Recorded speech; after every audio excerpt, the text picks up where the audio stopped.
Good evening, folks, and welcome back to yet another episode of South of the Cheddar Curtain. As always, it's your boy Devin Hine, and sitting not across but next to me on a long table is Mr. Luke Mueller. Want to say hi to the folks, Luke? Hello, folks. Yeah, we're switching it up a little bit today. Yeah, we are live from Luke's in-laws' basement. Yes, we got shut into the basement. Yeah, here in Palatine, which, that's where our friendship began. Exactly. In Palatine, right? This is where we went to your family parties back in high school. Yep. Well, I guess Sally's family parties. Anyways, it's a little trip down nostalgia lane. Yeah, and shout out, I guess we could hear the dryer in the background of one of our last episodes, right? Got to be kind of a third member of the team. This week, you'll probably notice the hum of a really large freezer. We got the freezer. Yep. And I'm having some kind of wintry allergies. Not really sure what's going on. So I also might be sniffling and sound a little subpar. So we're just going to have to push through all these additional noises that we have. We're going to push through just like the Packers going to push through all those injuries, right, Devin? Ooh, look at that. Did you guys see that, man? I'm usually the one with the little cheesy transitions. But Luke, I got come you. in clutch. I got you. I like it. All right. So there was a football game we should talk about. Yeah, I suppose. Those Vikings. Don't hate them like the Seahawks. They're annoying, though. But yeah, I sure don't like them. No, neither do I.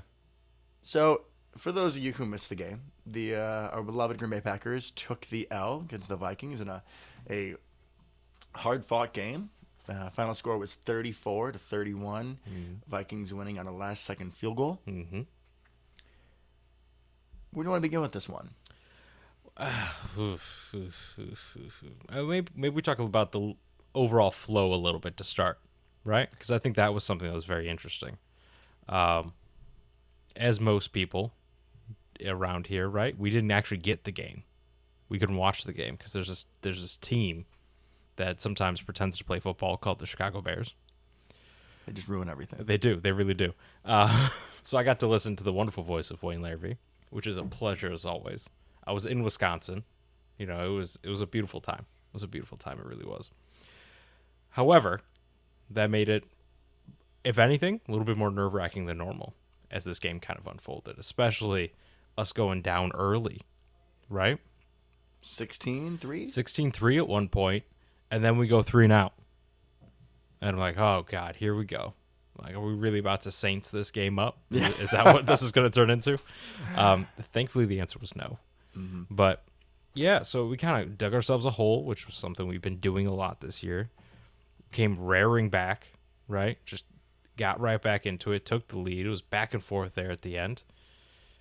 It was a really good game, right? Like, I think if we were not Packer fans, it'd be like, man, this was a good game to watch. Yeah, if you're not emotionally invested in either side, it is a wonderful game from, you get some great quarterback play, great athletic catches and runs after catch, back and forth momentum. For just a fan of the game, wonderful. Right. But if you're probably overly emotionally invested like we are, 100%. it's a little hard on the heart. It is. And you kind of knew going in that this was going to be a possibility. One, because the Vikings always play us well, right? Always. Two, because the Vikings are better than the record, I believe, which plays into number 3. Every game they play is a one-score game. Like, literally almost every single game, right? Mm-hmm. They're also the only team in the league that I think has been up by 7 or more points in every game this year, which is just a mind-blowing stat. Yes, I remember telling my dad at halftime, I was like, they've been up by 7 or 10 in every single game. Every single game. We're going to come back. We're okay. And we did. We did come back. 100%. I always refute that you can't come back in a loss, because if you come back and tie the game, you came back. You did. This, unfortunately, this felt a little bit like an old Packers game, right? Where at the end of the game, Aaron Rodgers does what he needs to do. And then defense just lets him go down the field, which we'll get into. That's not exactly what happened, but yeah, it hit me a little late. So I was here in Illinois, and I went to Dirty Nelly's for my dad here in Palatine, which shout out to them. So I didn't think they'd have like the extra TV package where you could watch the Packers game if the Bears were on Fox, and they did. So Dirty Nelly's in Palatine, great bar, shout out, we'll give them their love. Where's I going with this? I've already forgotten. Oh God, here we go. Too much Claritin for you too today, much bud. Claritin. Sorry, these allergies have really got me going. Oh yeah, so sorry. So we're at Nellie's, and it wasn't until like a minute 5, something like that, when I was realizing, I was like, oh my God, Dad, like we only have one timeout. Yeah. They're just gonna run the ball out. Like we just Mm-hmm. lost. Like there was a disbelief. Like I was waiting for us to get that timely turnover or a sack or Well, we a did. holding call. Well, we'll get into that. But it wasn't until the very end where I was just like, oh shit, we're gonna lose this, aren't we? Yeah, yeah, and it kind of there was that feeling of dread, right? Once they got kind of down there, just started running the ball. It's like, oh man, really? This is how we're going out. This is how we're about to lose this game. But it is what it is, right? I mean, we'll get into offense and defense a little bit more, but overall, like I kind of just want to chalk this one up and be like, yep, that was the game we played. Let's go on to next week. Obviously, we can't do that as the show, And we are not gonna do We're not that. going to do that. But as the team, that would kind of be what I'm thinking. Like, yeah, okay, divisional opponent, better than the record, hard fought game. We definitely lost that game, right? We had plenty of opportunities that we kind of squandered. I was just gonna say, once you said the word game flow, it brought me right back to our Kansas City episode, because it again felt like there were several opportunities Right. where we were in position to make key plays that changed the game, Mm-hmm. and we just let them go. Absolutely.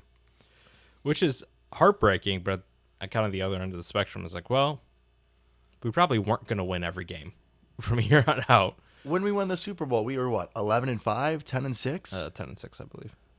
You're not going to win every game. Right, and this is definitely one where you're like, all right, Kirk Cousins played out of his mind. Yeah, he did, 100%. I mean, you got to give him some He love. straight up dueled Aaron Rodgers. Obviously, I think Aaron played a little bit better overall, but Kirk played one hell of a game, which he is capable of because he's that streaky. When he's on, that dude can do anything. Yeah, he's captain of the meme, but he can Right. actually ball. Like, there's a reason why he's still an NFL quarterback getting paid millions of dollars. When he's not, he's like Blake Bortles or something. But so there's a Tread face- lightly on Blake Bortles. The face Devin's giving me. I still think he should be QB2 over Jordan Love, but that's for another Oh, episode. come on. Anyways, let's get into it a little bit, shall we? I think we might as well just jump in at this point. Let's talk about the offense. Let's talk about some good stuff. Okay, so good stuff in the offense. Good stuff in the offense. I got to start. My boy, Marquez Valdez-Scantling, 4 catches, $123, touchdown. The most important one was, though, when the Packers get the ball back with, 2:15 to go? Yeah, something like that. Down by 7, right? First play. First play. I think it was just a deep post they sent him on. They had him. Yeah, he just kind of came across the field, deep across the field, They were in- one-on-one. They were in trips. I don't know if he was in the slot or if he was one over, but he just had a good matchup. And once he caught it, you knew he was gone. Yeah, he just ran straight by him. Off to the races. Straight by him. Beautiful. Now, unfortunately, the Vikings get the ball back, and we know what happens after that. But I was super proud of him. I thought he had a great game. Yeah, he did. Speaking of guys that I've been, pounding the table for, got to get a little This was bit kind of your love. game, wasn't it? It was, except we didn't win, so I'm not trying to be, too boisterous, but I got to give people some love, right? That's fair. Josiah DeGuara, we've been waiting for him to really step up in the hole left by Big Bob Tanyan. Also, R.I.P. R.I.P. McHenry's own. McHenry's own. Did that just for you. I'm so proud.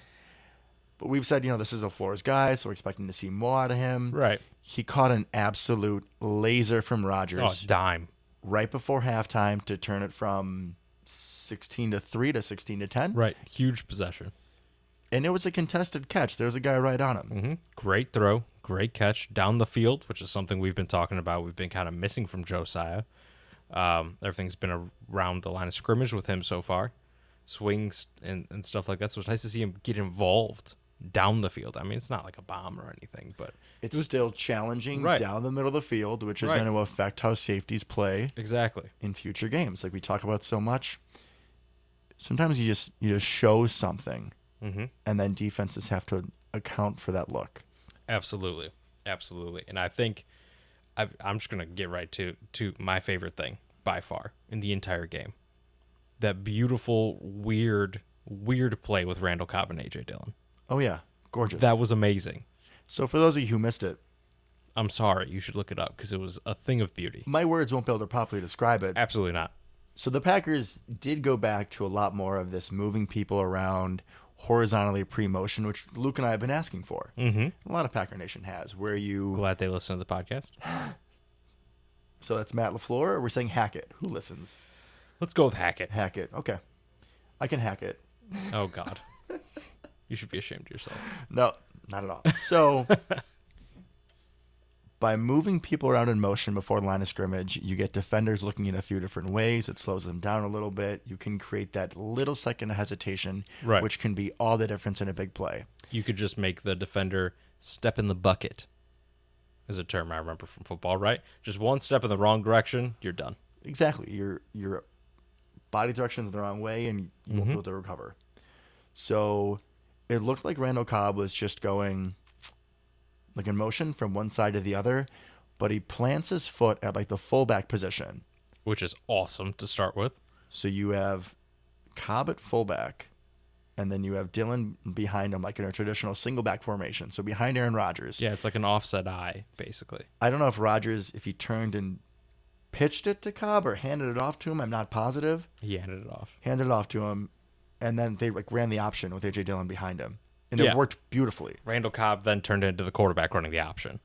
I've never seen anything like that. No, neither have I. And it was a 3rd-and-1 play, and it went for like 8 yards, something like that. But it was just the ingenuity is something that we've been calling for a while now. Like, we have brilliant offensive minds, and we have interesting pieces, versatile players, right? Let's see something. Let's get really creative. Let's pull some stuff out. I think we're definitely going to have to this week coming up, but let's use all that, right?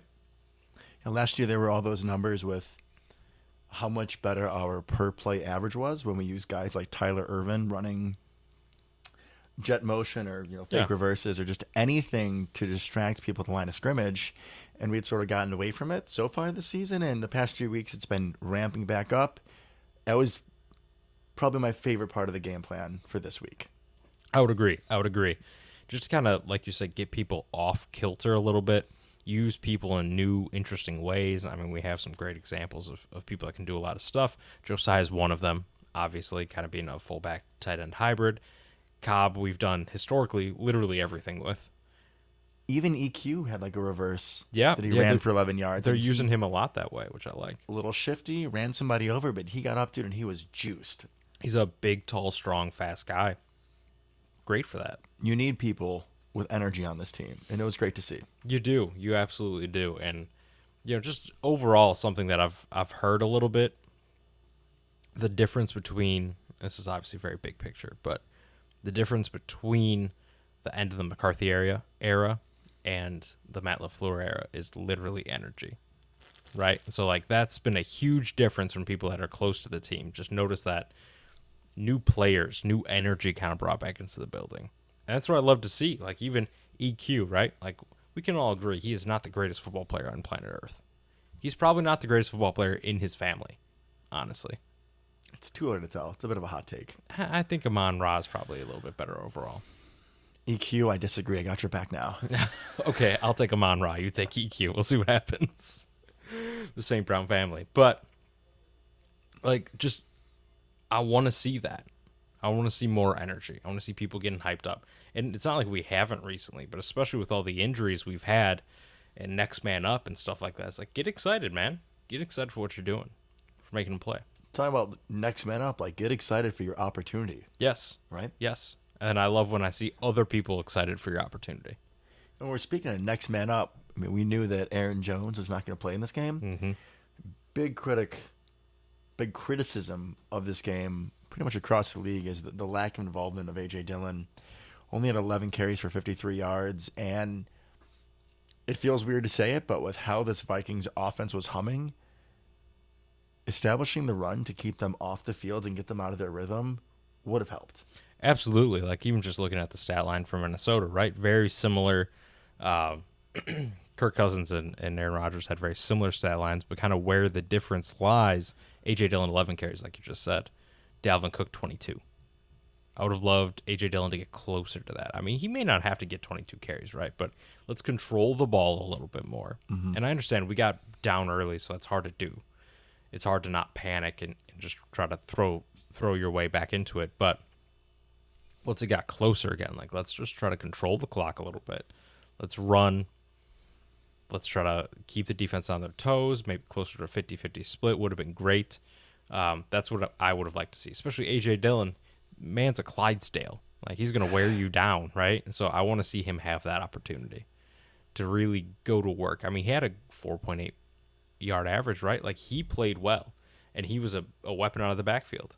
He had 6 catches. I mean, he's showing how versatile he is, but first and foremost, give the man the ball, let him run straight. That's what I want to see. And like you said, just let him wear defenses down.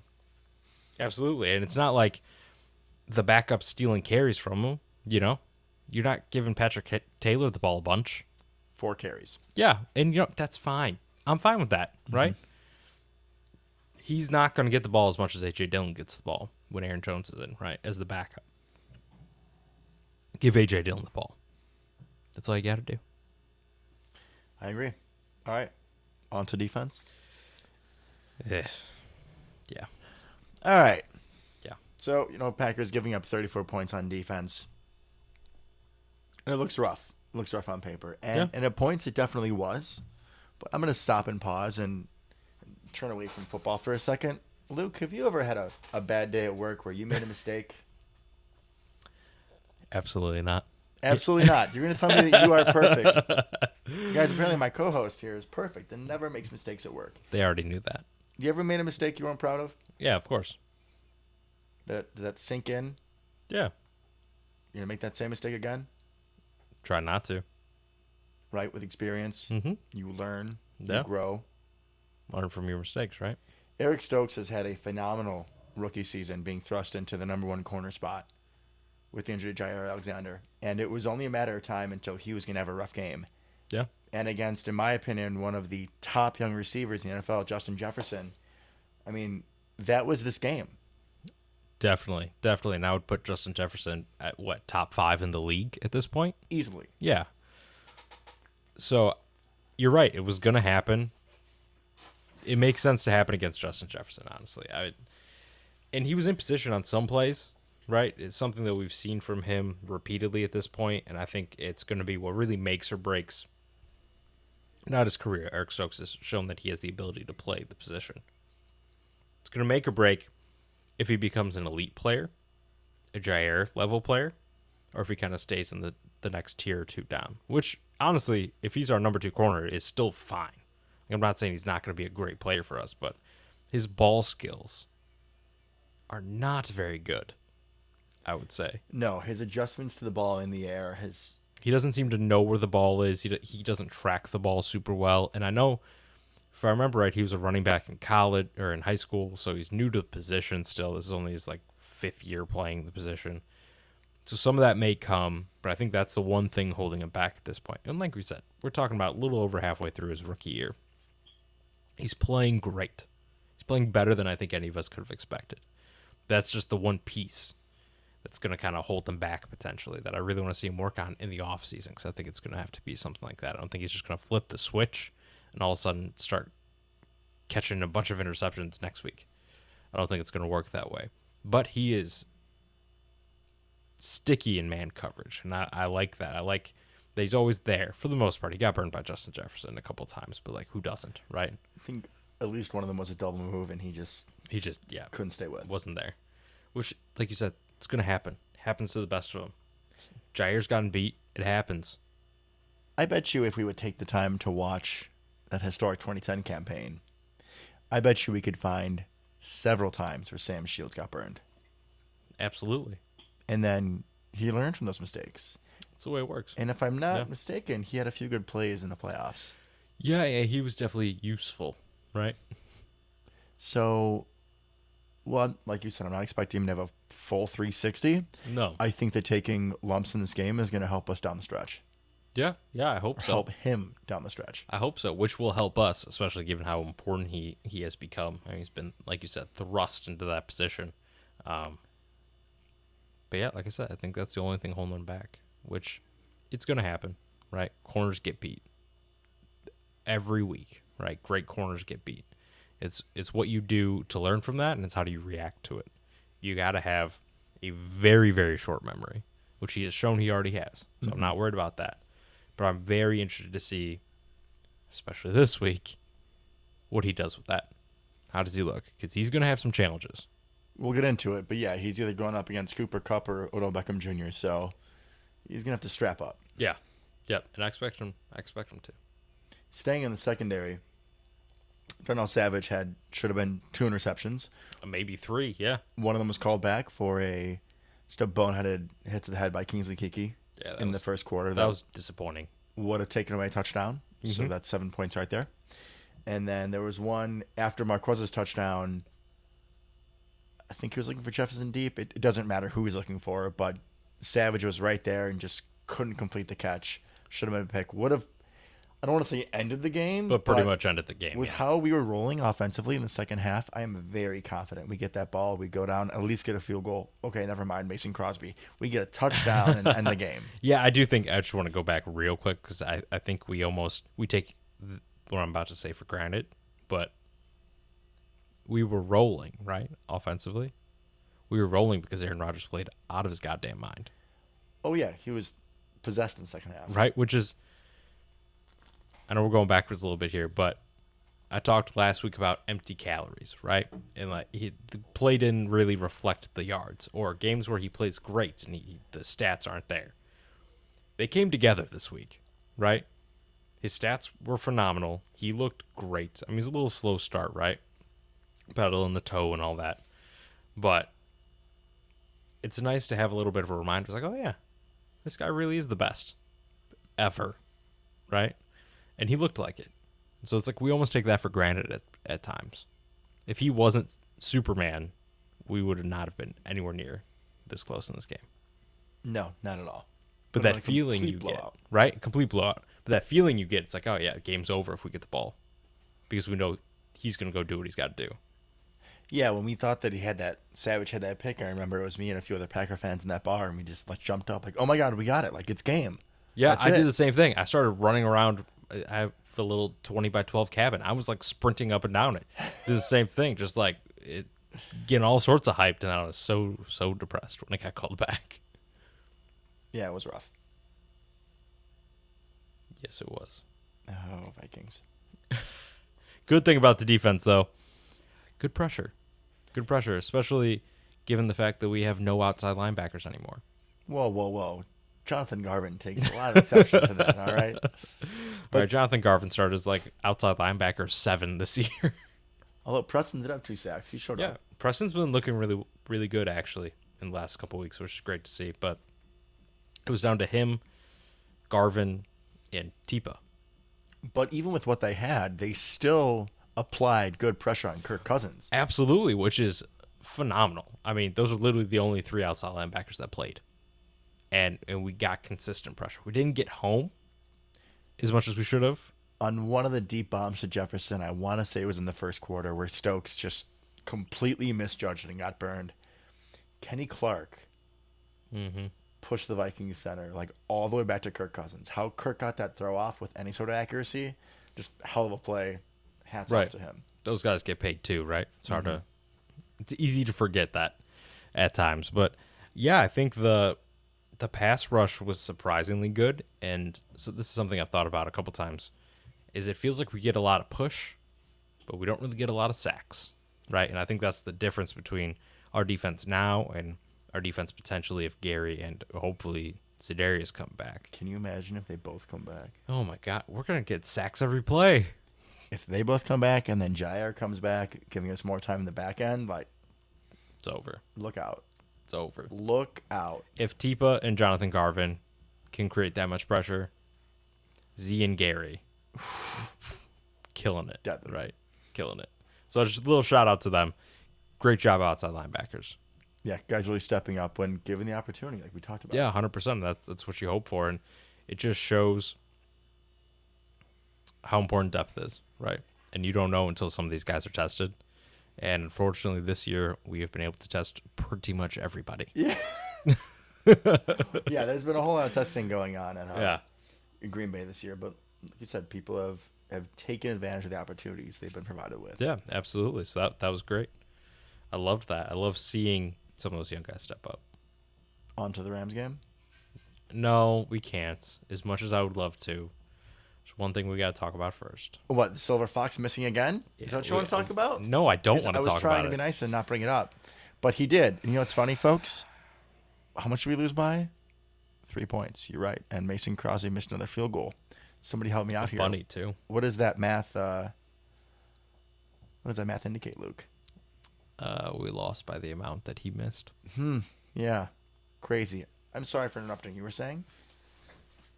No, you pretty much covered it. We can move on out. No, but we do need to talk about it a little bit, right? Because I think part of I'm going to say interesting, and it's not quite the right word. Depressing?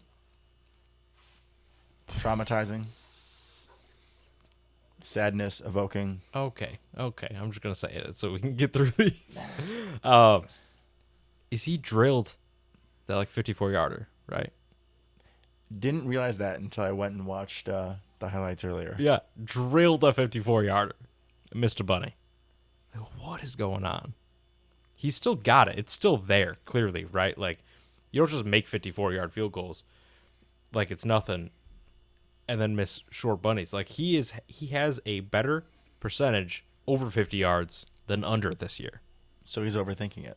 It's got to be. I mean, it feels like when he does a short field goal, right? They feel like wedge shots in golf. You know what I'm saying? Like, they just feel like he's just nice and easy, trying to not overpower it, just kind of lob in there, right? He doesn't power his short shots, right? That's fair, what I'm saying. Yeah, but he's not missing him short. He's missing him wide. Part of what I'm saying is it almost feels like he's taking too much off and losing his accuracy while doing that. Like, when he just steps up to the plate and tries to whack the hell out of the ball, he makes it more often than not, right? That's what you do on a long field goal. You're saying he should imagine that every kick is a 50-yarder. Apparently he has to. Mason, if you're listening, try it this week.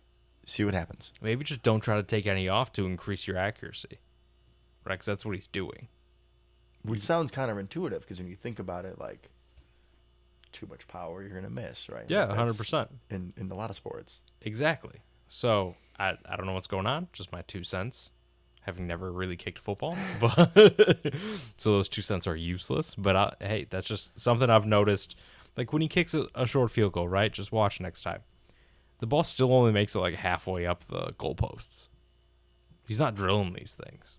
He's not even trying. He's just like a little sweep the leg kind of pendulum action going on. So just something to keep in mind. I agree with part of your assessment. It's obvious he's not trying. On to the Rams.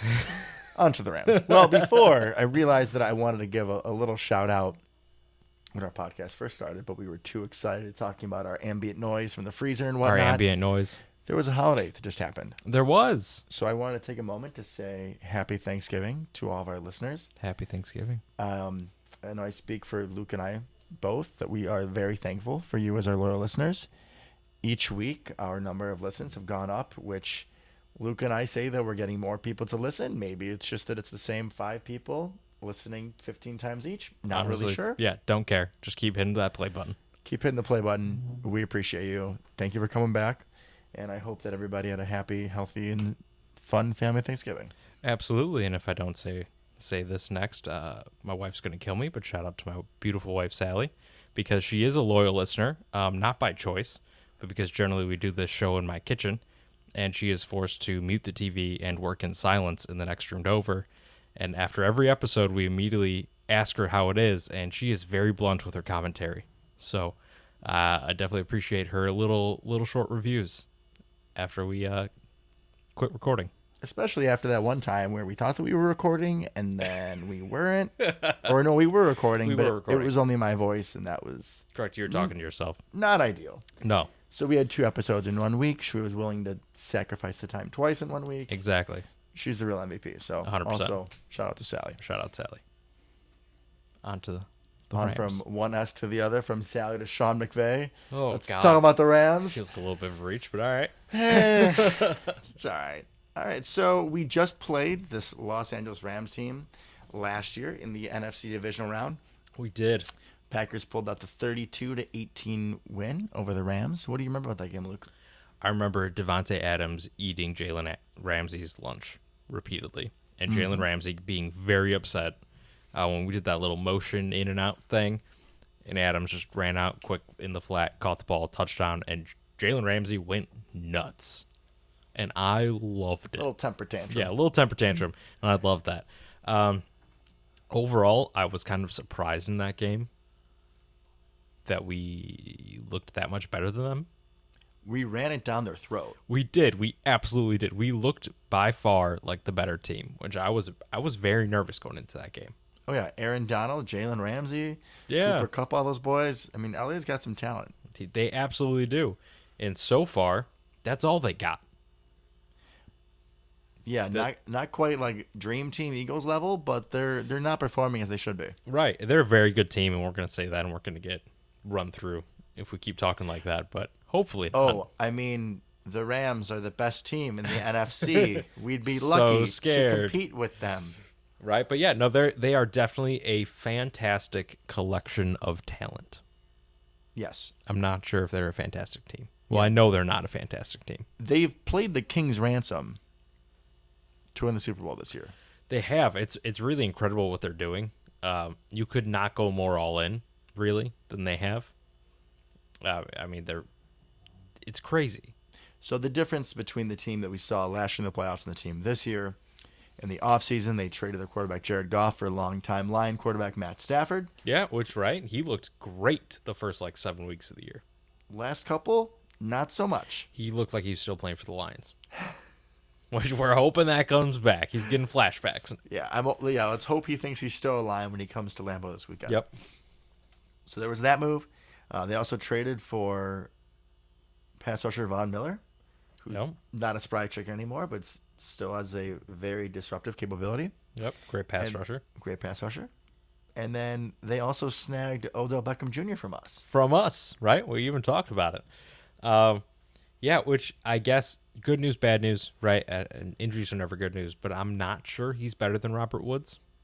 At this point, I don't think he is. Not in the system, at least, no. Right. Certainly not yet. I mean, maybe if he had more time system, yada, yada, yada, right? But so I think we kind of lucked out there because OBJ is number 3, could be very dangerous, potentially to his own team if he gets really grumpy as well, as he tends to do. But so that one doesn't scare me as much as it did because I think that they still feel a loss from Robert Woods. Yeah, it's still it's an L. Not as big of an L, but Right. you definitely feel worse as a Rams fan without Robert Woods. Mm-hmm. And now Cooper Kupp's still fantastic, but a little less help than they used to have. Very scary offense, very scary defense. But they are more scary than they are actually good, if that makes sense. So we're looking at the Rams that are 7-3, second place in the NFC West, and they've lost their last 2 games versus the Titans, who did not have Derrick Henry. Nope, that was the first game without him. Lost 28-16.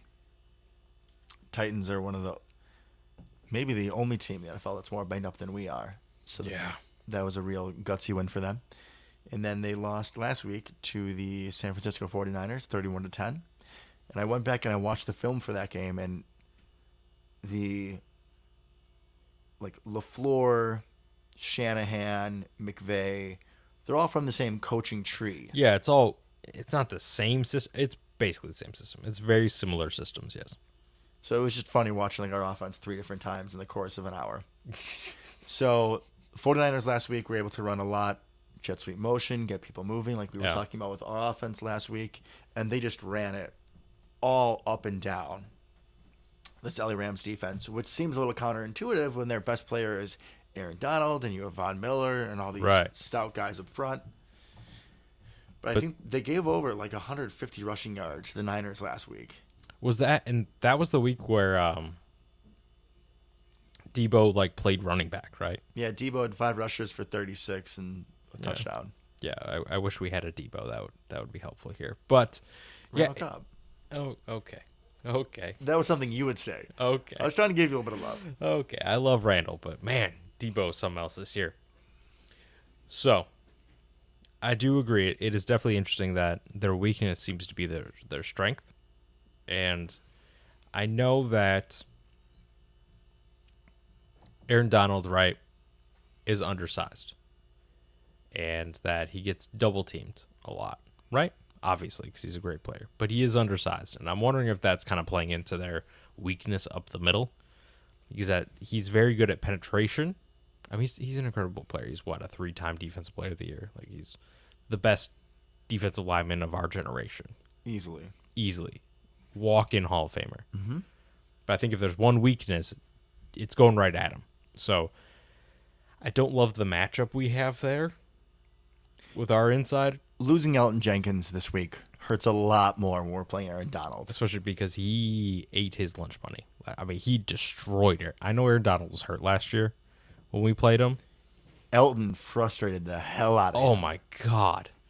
So that would have been huge. And I know they wouldn't have lined up against each other because he would have played left tackle in this game. But, yeah, I don't love the Royce Newman, Lucas Patrick, John Runyon Jr. combo necessarily against Aaron Donald. So what our non-serious Packer fan listeners, which I know we have a few of them. I have a few doctors that work that listen to the podcast. So thank you guys. Appreciate you. Shout out to the doctors. Shout out. Much love. So what people fail to realize is that the Packers are without 3 of their day one starters in offensive line. Correct. Yeah, we only got 2 left. So you had All-Pro Elton Jenkins, who was supposed to play guard, who had to go play tackle because David Bakhtiari, our left tackle. And he killed it at left tackle. And he did. Who was also All-Pro, is still out. Hopefully we're getting him back soon, but there's no real indication when. Yeah, he just had a little cleanup in his knee, right? I would expect probably after the bye, personally. But And then we had Josh Myers, guy we drafted in the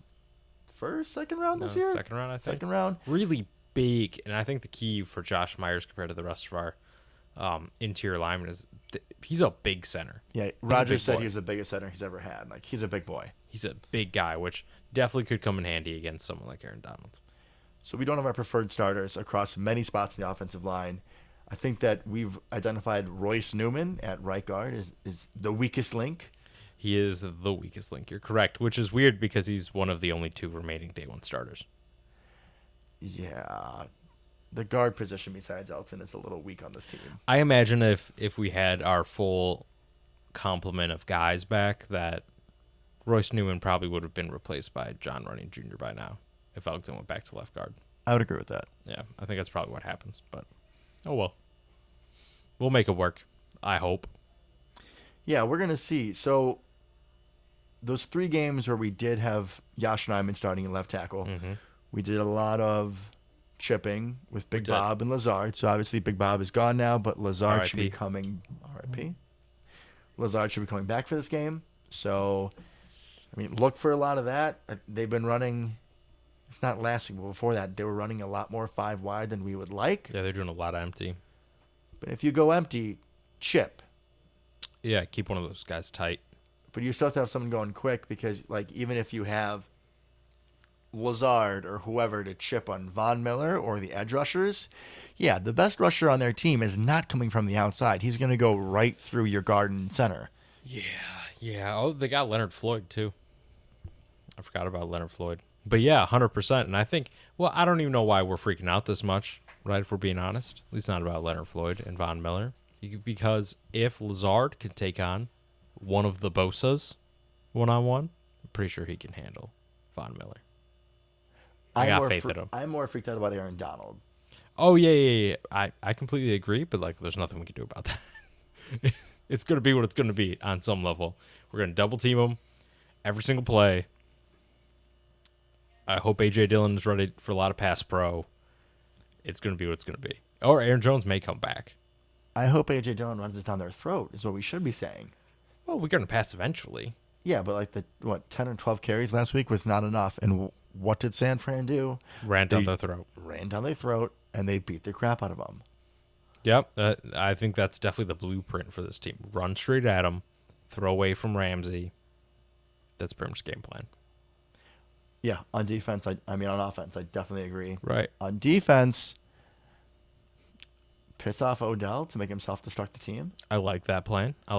Really, the key is to make, I mean, we joked about it earlier, but to make Matt Stafford look like he plays for the Lions, because that's what he has done the last couple of weeks. So you got to get in his face, frustrate him, get a little pressure, knock him off his spot.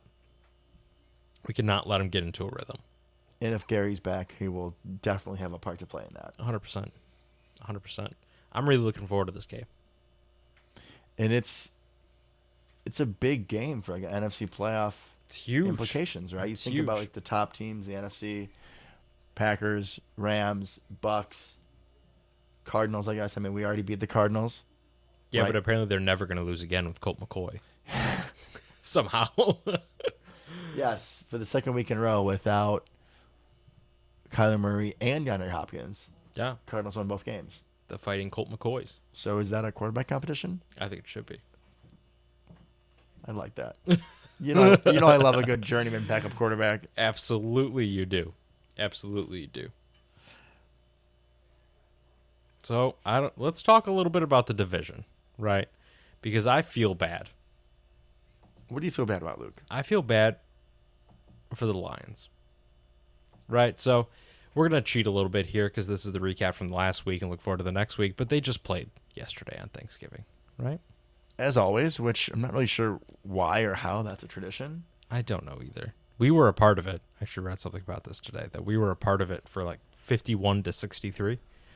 And then they were our only loss in like the 1962 NFL championship season. And after that, Vince Lombardi said, we're never going there again. And then obviously we did later in later years, but that was kind of the end of that little streak for us and them. But I feel bad for them. Like, I want them to win a game. They're what? 8-1 now? 8-1, 9-1. But they've been close in a lot of games. They've been like at least 4 or 5 one-score games. Yeah, which just makes it worse. I think it makes it better. It's not like you're getting blown out by 30 points every week. I think they should have benched Jared Goff and gone back to our boy, Timmy Boyle. I saw a stat about Tim Boyle today that he threw for 10 touchdowns and 23 interceptions his last year in college. And we still picked him up. Why? To be fair, it's probably worse that he's on the Lions now. It's probably worse that he got picked up again. I love Tim Boyle. He was the greatest kneel downer of all time. I don't know if you'd catch that at the end of the games, right? He would go in last year specifically. And when he would kneel down, he would take a step forward so he wouldn't get negative rushing yards. And he did that all year until one of the last games. The defense finally took exception because obviously, right, we're up by 20 or whatever it is. And he's over there like trying not to get negative rushing yards. And someone started pushing and shoving, and then he stopped doing it and did the normal kneel down where you get like a 1-yard loss every play. But my man looking out for the stats. I was going to say, I'm sure he was looking to the future. He was. Knowing he was going to be a hot target free agent. Yeah, you got to keep those rushing yards up. 10 rushing yards this entire season, all from kneel downs. What other quarterback can say that? Hey, the greatest kneel downer of all time. I fight every play. Yeah, every inch, every blade of grass. Oh, Tim Boyle. Oh, the Tim Lions. Boyle. How about that report about the Bears firing Matt Nagy that turned out to be all hocus pocus? Well, like, do you think it was real? And then once it came out, they decided not to? Or do you think that it was fake from the start? You know, that's a toughie. So I don't remember the exact source, but the reports are that source is like a reputable source. Like Right. it's somebody in NFL media, not just some Joe Schmo. I kind of feel like he bought himself another week. I don't know how. That was a god-awful game yesterday. They still won. Yeah, but they really shouldn't have. It's the McCaskies. I know. I mean, all their brains can comprehend anymore is like win, loss. That's it. They can't. Obviously, they know nothing of the quality of the game, or they wouldn't continue to put that shit of a team out there. Oh, boy. That felt good. Sorry, Bears fans. I don't know, man. Yeah, I think at this point, unless there's an embarrassing loss, he'll probably ride out the year. Yeah, it'd have to be really bad. Especially because we don't know what they're doing with their GM, right? Ryan Pace.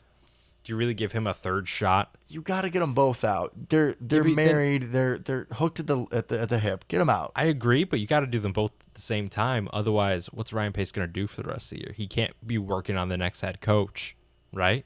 Fire them both. Yeah, but you got to fire them both at the same time. Are you really going to fire your GM All right. in the middle of the season? No one does that. Do it tomorrow.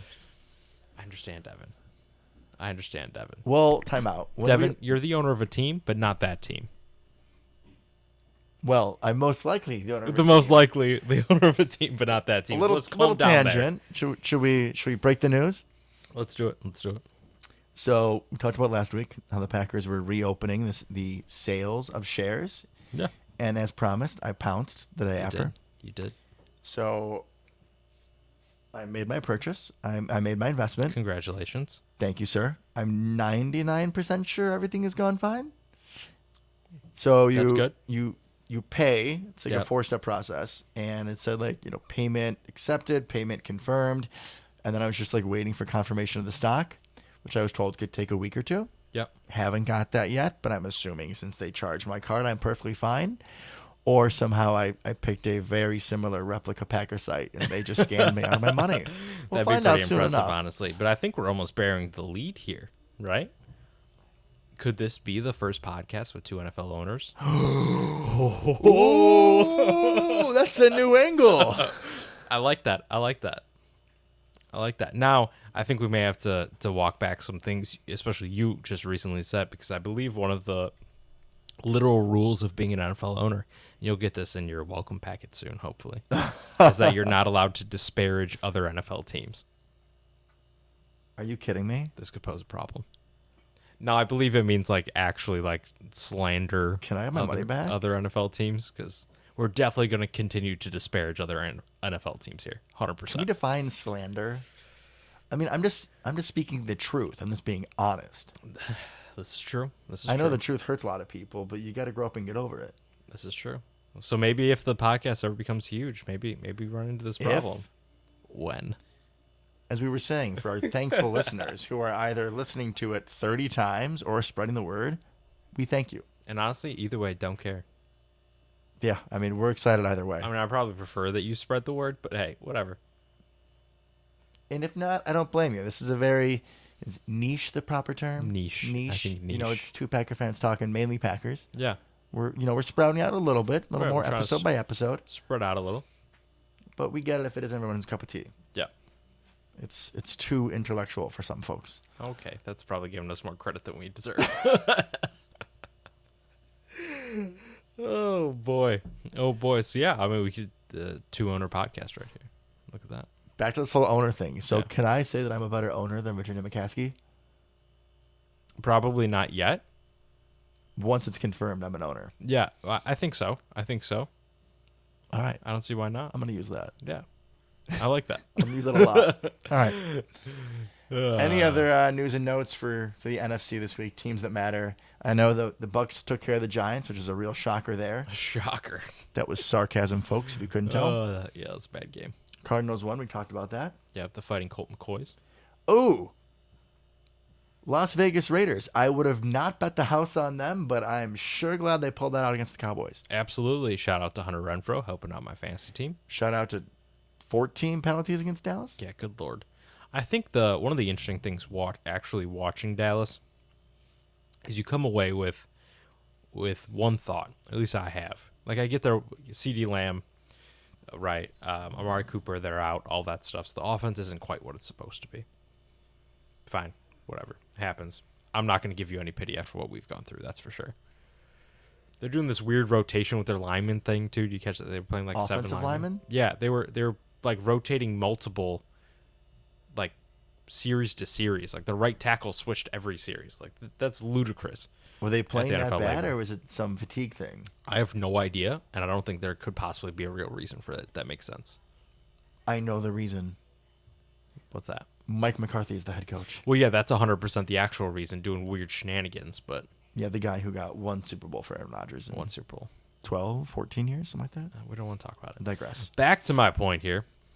Something that I think the casual football fan may not catch up on. Ezekiel Elliott is not RB1 in Dallas.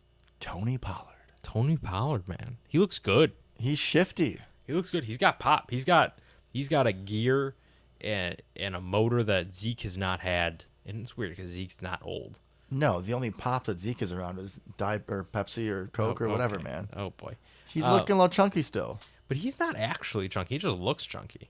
He's got like a chunky face. But dude's He so ripped. runs chunky. He does, yeah. He does not have nearly as much explosion as he used to. I don't know if it's injuries catching up or what it is, but Tony Pollard's that guy right now. He is the better running back in Dallas. And if you're on the outside looking in, you probably don't really realize that yet, even if you play fantasy football, right?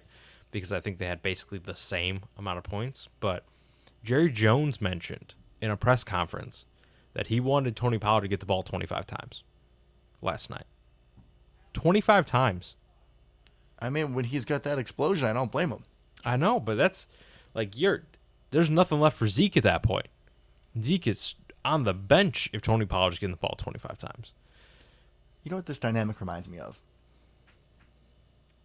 Oh, yeah, I do. Yeah, I do. What am I going to say? What am I going to say? It involves our boy UTEP. No, actually, Okay. it does not. Okay. No. Because McCarthy and Aaron Jones definitely both of us screaming for UTEP for years. This is a bigger throwback. Okay. Where you had one back who was bigger and more powerful, and Okay. somebody who was supposed to be shifty, go out of the backfield. Okay. Ready for another throwback, Packer fans? We're gonna go. I'm sure everybody loves our random Packers running back talk that we do every episode at this point. We keep it to like 5 minutes at most. Okay. Eddie Lacy Yeah. versus Yeah. Jonathan Franklin. Man, R.I.P. Dude, That one game against Cincinnati. Oh my God, he was great. Coming out of UCLA, that boy looked good. He was everything I wanted him to be for one game. He was absolutely wonderful. I remember was. telling one of our friends, I was like, dude, he's going to be so much better than Eddie Lacy. And he's like, no, there's no way. And then for one game, he was. And then he died. He didn't actually die. I'm dramatic. He hurt his neck or knee Yeah, he had or something. a neck injury because Packers always have neck injuries. Yeah.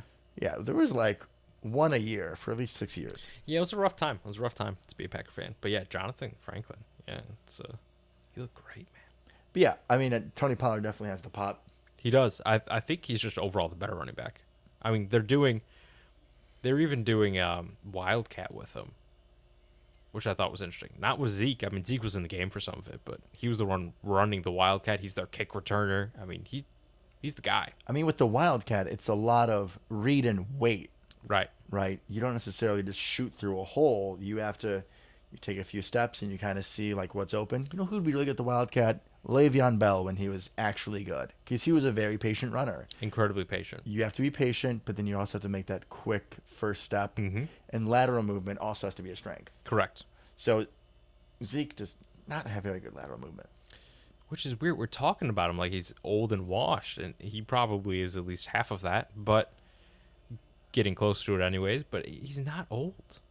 Zeke's not an old running back. I think of him as like a B right now. He used to be like an A, like elite. He's like a B for me right now. That's what happened. But I think that's part of the key to that team is the more they lean on Pollard, the better off they're going to be. They have a higher ceiling with him for sure. 100%. Big question's going to be is what is Mike McCarthy going to do to them?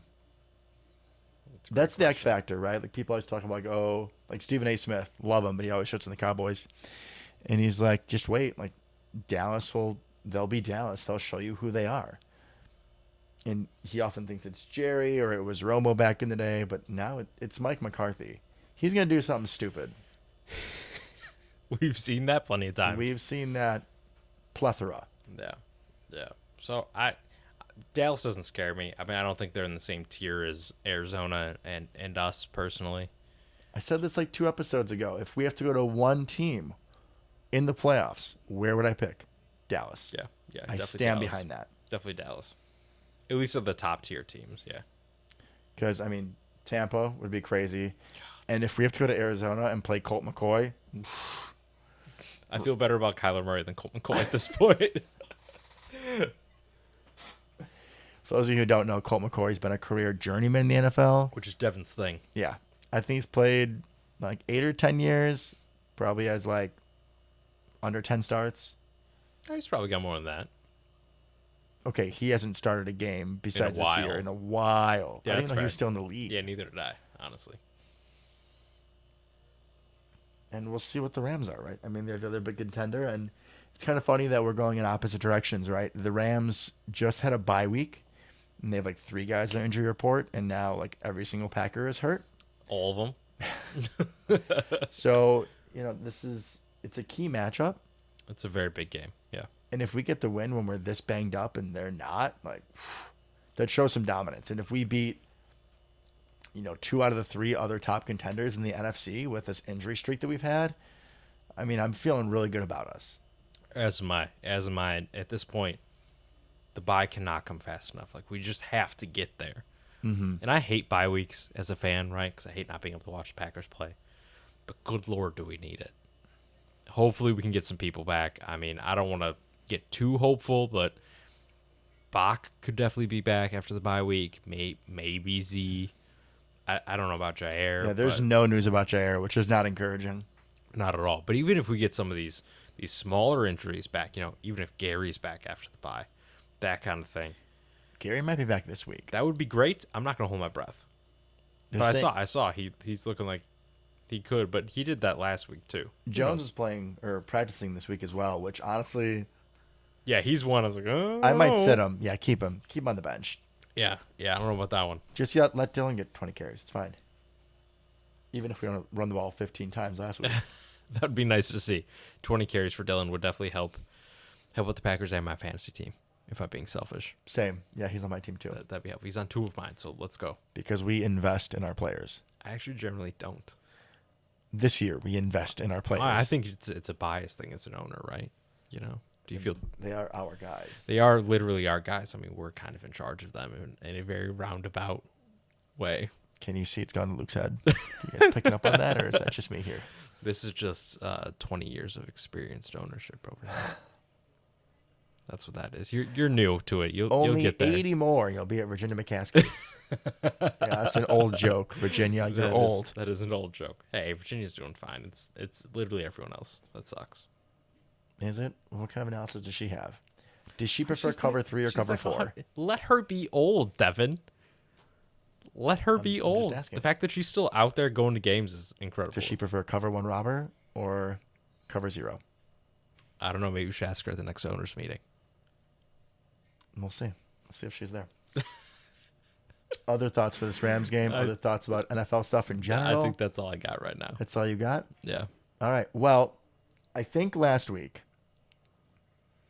I was not as boisterous as I have been for other wins. Maybe I use the word trap game. I just want to make sure before this tough Rams game that I am identifying this is a very tough opponent. Very. I am not expecting an easy win. I don't think we're going to run through them. I think this is going to be a real challenge because if I talk any level of shit about the opponent whatsoever, we lose and I'm not happy. So I respect you, Rams. It's going to be a great game. It is. You have a lot of talent, but let's see LaFleur's ingenuity and what we can do on offense. I want to see Matt LaFleur beat Sean McVay. And I want to see Eric Stokes take his manhood back. It's going to be hard against Cooper Kupp, but I'm looking forward to it. Great moments are born from great opportunity. And that's what he has against Cooper Kupp. That's a great saying, Devin. I wonder where I got it from. Not just me. All righty, folks. Well, again, in the spirit of Thanksgiving, I want to thank you for tuning in to us yet again for another episode. Until next week, go Pack Go. Go Pack Go.